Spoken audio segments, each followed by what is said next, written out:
One of Nadal fans' favorite excuses is that he did not become the greatest of all time because there is only one clay slam. Nadal fans would have you believe that if there were two clay slams, Nadal would be the undisputed GOAT with nobody else even coming close. His unhinged uncle recently said that if Australian Open was on clay, Nadal would have won 35 slams. According to Uncle Tony, it was unfair to his nephew that most big tournaments are on hard courts. But are these complaints legitimate? Or are Nadal and his camp just sore losers? Have they been consistent in their attitude about surfaces over the years? And was clay always Nadal's favorite surface, or did he change his preference later in his career? In this video, I will answer all these questions and I will show you exactly when Nadal started wishing that there were two clay slams.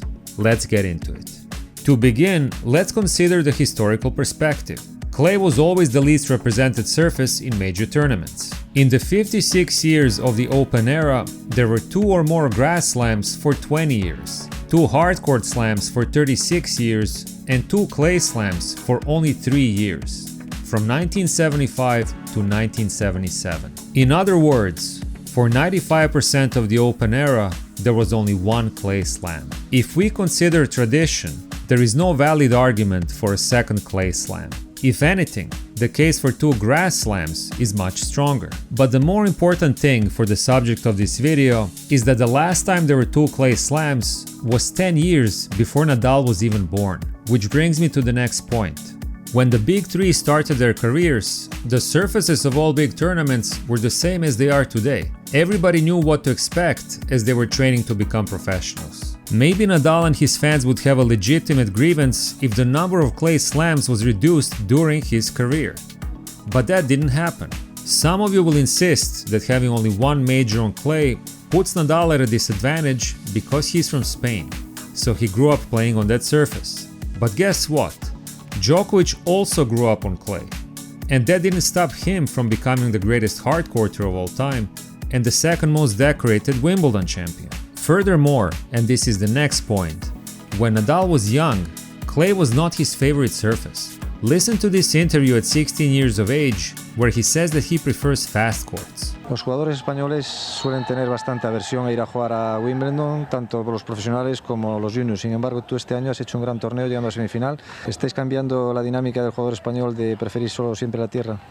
No, yo creo que sí, porque además nosotros siempre de más pequeños hemos ido jugando a torneos europeos y allí hay muchos torneos en pista cubierta y rápida, y la verdad es que a mí me gusta más pista cubierta o hierba o esto que jugar en tierra. Me gusta más pista cubierta o hierba o esto que jugar en tierra.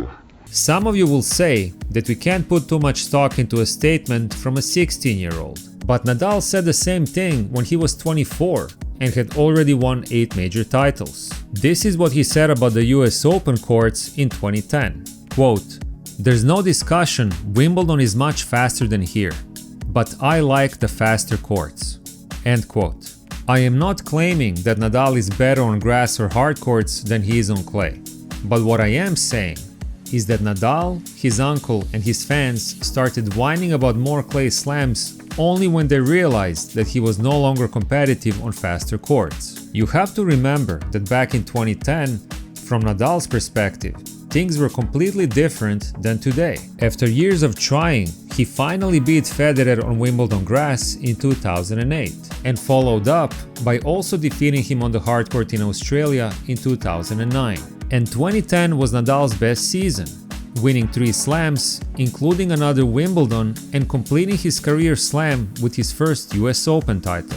Having dethroned Federer, whom he was dominating on all surfaces at that point, Nadal figured that he was the next king of tennis. At the time, Djokovic had only one major title, had not won a slam in 2 years, and nobody expected that he would become the next dominant champion. That's why back then, Nadal had no problem with grass and hard courts. As he said, he liked the faster courts. Little did he know that starting in 2011 he would lose the next 7 matches against Djokovic, that he would record only 2 more wins over Novak on grass and hard courts in the rest of his career, that he would never again make Wimbledon finals, never win an ATP finals title, that he would need a pandemic and a political scandal to weasel his way to another Australian Open, and that he would finish his career with 17 consecutive losses to Djokovic and Federer on faster surfaces. Only after all of that are Nadal and his camp changing the tune and crying for more clay tournaments. Their complaints are completely revisionist. As I said many times on this channel,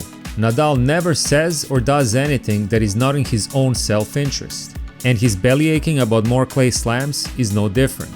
Does anybody believe that Nadal camp would be crying for more clay if his best surface was grass?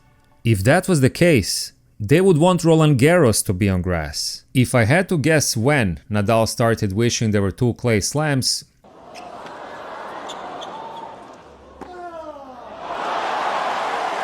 it would have to be somewhere between 2013 and 2016, because in that period, Djokovic beat him 11 times in 12 matches, including some downright abusive beatdowns on hard courts.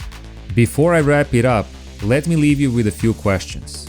If Nadal, Uncle Tony and the rest of them were interested in fairness and balance, why would they not advocate for more grass tournaments? After all, there are already 4 big tournaments on clay, but only 1 on grass. Wimbledon. How many slams would Novak and Roger have if there were 2 grass slams? And if there were 2 clay slams, would Nadal still get injured as much? We will talk about all of these questions in the next video. Until then, thank you for watching and I will talk to you soon.